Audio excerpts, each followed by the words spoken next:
Hey folks, and Diane here. Today is Catfish Tuesday.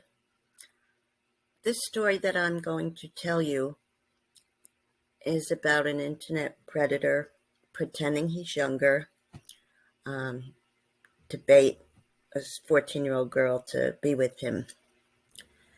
Luckily, this story does not end with the demise of the young girl. I learned about this story from what I thought was a Lifetime movie. It's called Trust, made in 2010 or 2011, depending on which website you look at. It changes a little bit. There are other movies called Trust in the earlier days and later days. So there's like a lot of movies with that same name. I hate when they do that. I thought it was a Lifetime movie, but I don't think so. David Schwimmer, if I'm pronouncing that right, from Friends, is the producer or director of the movie. And there is a lot of foul language in the movie. And I know if it goes on Lifetime, they do bleed out the curses and whatnot. It's very, what happens is it seems a little bit too much for TV. Although what's becoming acceptable on American TV grows by the day, it seems. This movie starts out, please excuse my dog, she has to be the center of attention. The movie starts out in Chicago, where, stop it, where a 14-year-old girl just turns 14 and she gets a MacBook for her birthday. And she's a normal girl, cute girl, gets good grades, and just made the soccer team, I guess it was. And she's got normal friends and everything. And they're at an age where they're not, they like boys, but they have not gotten serious or done anything yet with them. Stop it, I'm sorry. Go lay down, baby. So, how can I tell a story with this much? I love you. I won't let you rebuke no boys. The girl is on a chat room, and a real cute boy with blonde hair comes on and says he's 16. And she's like, wow, she's 14, he's 16, and he's across the country. And she's like, wow, he's really cute. They are chatting day and night. No matter what goes wrong in her life, she always has him to talk to. After talking for about a month, he says, I have a confession to make. I'm really 20. I'm in my second year of college. First, it throws her off a little bit, and then she's like, well, I guess it's okay. A few weeks after that, he says, I confess, I'm really 25. I'm a graduate student. And she's mad. She's like, how could you lie to me? Now, every time she asks for a live chat with him, there's always something wrong with his camera. Typical, right? This keeps going on until he says that he's in town and he wants to meet her at the mall. So she's dressed up real cute and stuff, and she's waiting. And a guy, like in his late 30s, walks up to her. Now, he's good looking for a lady in her mid-30s or 40s that wants to meet a guy, but to a 14-year-old, that's downright creepy. He goes, hi, oh, I couldn't wait to see you. And she's looking at him like, you're not 25, and she's creeped out by him. And he says, well, can't we at least go for ice cream or something and talk? She goes, okay. They're on their way to an ice cream place in the mall. Now, her friend works at another store in the mall and sees the two of them walking. And she's wondering, is that older guy the one that she was talking to online? And she's starting to think about it. And so the young girl and the older man are in a cafe eating ice cream, and they're talking. And she's thinking, well, he's okay as a friend. He's not too bad and stuff. They get back to his car, and he gives her a present. And in the bag is lingerie that should be worn by an adult. He's like, just come back to my hotel. I just want you to model it for me. Now, if it were me or most people, I would have ran like hell. We don't know what was influencing this young girl to go with him. She was either scared or she thought, He looks okay. It won't be bad. But part of her was convincing herself that she really did love him, even though he was older. The poor girl was very, very confused. She went to the hotel with him, went and tried on the lingerie, and comes back out. She's like what I was at that age, undeveloped, thin as a rail. Sorry. And he's like, wow, you look great. And he actually has her sit on the bed and starts to kiss her. She's like, no, no, no, no, no. But she kind of like gives up, I guess. And you could tell she's scared to death now. They don't show them actually doing anything, but you can see by her face that he is essaying her. Uh, After it's all over, he lets her go home. So he didn't, thank God, he didn't like do anything worse. That's bad enough, right? He let her escape with her life, but she was scared and creeped out. The next day, it was a Saturday, so a few days later at school, her friend says, who was that guy you were with? Was that the guy that you were talking to online? She's like, leave me alone, don't talk to me, whatever. I think she was like really upset and was embarrassed about it. What ended up happening was the friend who was concerned about her reported it. And the cops come to the school to come and get the young girl and bring her to the police station and question her. She's really upset. They take her to a hospital to get checked. Whenever an essay happens, especially with a minor, they need to bring the young girl to the hospital, and they do a kit, an R kit on her. And the parents show up frantic. And they let us see her right now, let us see her right now. You're going to have to wait a few minutes. The nurse or whatever is almost finished with her. She's doing swabs and all that stuff, DNA tests. They cannot find this guy who did this. She finally gets the mother and father and is hugging them and stuff.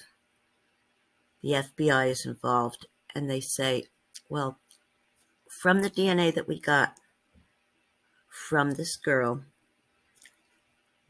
his DNA matches other cases of SA that had happened with younger girls. They have the victim call him up, but he's smart. He's onto this by now. He doesn't answer. In fact, he has his IP address and phone and everything looking like it's coming from another country. Okay, so just like catfish that are after your money can do that and pretend they're somewhere else, so can old perverts, is what I'm going to call him, because that's what he is, an old pervert. It's disgusting. She's not speaking to her friend because her friend told on her. And when she was being called by the cops and getting in the car with them, it went around the whole school. And she was not only embarrassed, but extremely traumatized by the whole thing. At one point, I'm not telling every single thing in the movie because I'll tell you where you could watch it. At one point, she gets so upset that she tries to unalive herself by taking a bunch of pills. She's in her house. Understandingly, the mother and father know that she did something, and they're looking around the house trying to catch her before it's too late. The father does see her before it's too late and has her get rid of what pills are in her stomach, tries to induce her to, and then takes her to the hospital. I don't want to say the words, gross. Upchuck it. And then takes her to the hospital. At one point, she had told the counselor who did the R kit on her earlier that she thinks she was in love with the guy, but now she's realizing, no, this is screwed up. They're trying to tell her, this is not your fault that it happened. Okay, you're the victim here. Her friend goes to see her, and she gets back on good terms with her friend again, luckily. She realizes how much everybody loves her. But it's going to be a long, hard road to either trust again and to recover from this. At the end of the movie, you see that this old pervert has a wife and a child. I mean, that is horrible. Now, when I look to see, is this a true movie? I usually don't do movies on Scam Tuesday, but the two topics fit together perfectly, right? I looked to see if this was a true story, and it said it is a dramatized um, film from a true story. So this true story could have been a few put together and everything. It didn't do very well in the theater. In fact, for the budget it had, it did very poorly in the theater. But watching it on TV, it was a worthwhile movie to watch. And you feel really bad for the girl, and you just want to jump through the screen and kill that guy. I was so mad. At 14, yeah, maybe some girls that were friends with this young lady early in the movie, a couple years older, she tried hanging out, and all they talked about was sex. And she's like, "Oh, I'm not ready for that yet." I mean, they were outright disgusting, saying they do this and that. So she's back with a friend that's her own age, and they were doing normal things, talk about sports, and maybe talk about boys and giggle a little bit, but trying on makeup, dancing. That's what a 14-year-old should be doing, not doing the other stuff yet. Unfortunately, each generation of girls that grows up goes a little further than the one before. But I can't say that for everybody, because I see a lot of young ladies who have enough respect for themselves that say, no, I'm not ready for this shit. And in this movie, she's kind of forced. Man will use, if you love me, blah, blah, blah. It ends on a note where the father was very good looking, middle aged man. He's like he works for an advertising agency, and a lot of the pictures that they promote are teenage looking girls who might be older in skimpy clothes. And he realizes to himself, he's kind of a hypocrite to be doing that work and promoting that kind of thing for his advertisements. And he has his 14-year-old daughter, right? It is called Trust. The movie's called Trust, and it was put out in either 2010 or 2011, depending on which website you look at. Now, it can be found on YouTube with commercials, with ads. That's where I saw it. It may be on other sites as well. I definitely encourage you to see it. I mean, even if you have it as background when you're cleaning the house or something, right? It really upset me, but in a way that it just makes me more aware, and it needs to make everybody more aware. Not everybody who catfishes a child is trying to take her life, but he's going to damage her nonetheless. And that's what happened with this girl. And luckily, she had a good friend who stuck by her, even though she dismissed her. They ended up becoming friends again. Also, luckily, she had a good family. Her brother had gone off to college, but they kept in touch. So when you have a loving family like that and supportive friends, it really helps. But you got to wonder, this poor girl, what she's so confused. You're at an age where you're confused to begin with, and then you fall for some guy. This guy was probably sending pictures of himself when he was younger, 20, 30 years younger. That's disgusting. Thank God this girl ended up being okay.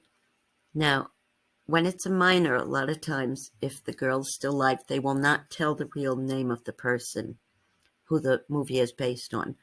The movie could be based on a prototype of a girl, more than one story, and they just, took the stories and put them together into one. Either way, it's very realistic that what happened in this movie could have happened. And I think that all adults need to see it, as well as teenagers, because they don't really show any, they say the F word a couple times and the S word, but they don't show any nudity or anything.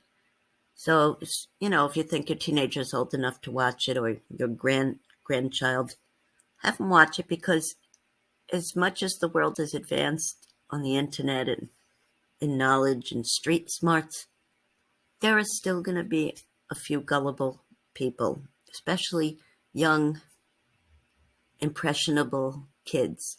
and teenagers are still kids. Even though what's going on in their mind and their body is mixing up and confusing them, it's our job to protect them. And we hope that, we always hope that they will be safe and make good decisions, but they don't always. So they've got to be protected. So I'd say this movie is a lesson, I guess, and also to see it and say, oh, thank God that didn't happen to me, or whatever, thank God it didn't happen to my child. It doesn't hurt to watch it, and let me know how you like it, okay? I'll be back next time. Until then, love you. Bye bye.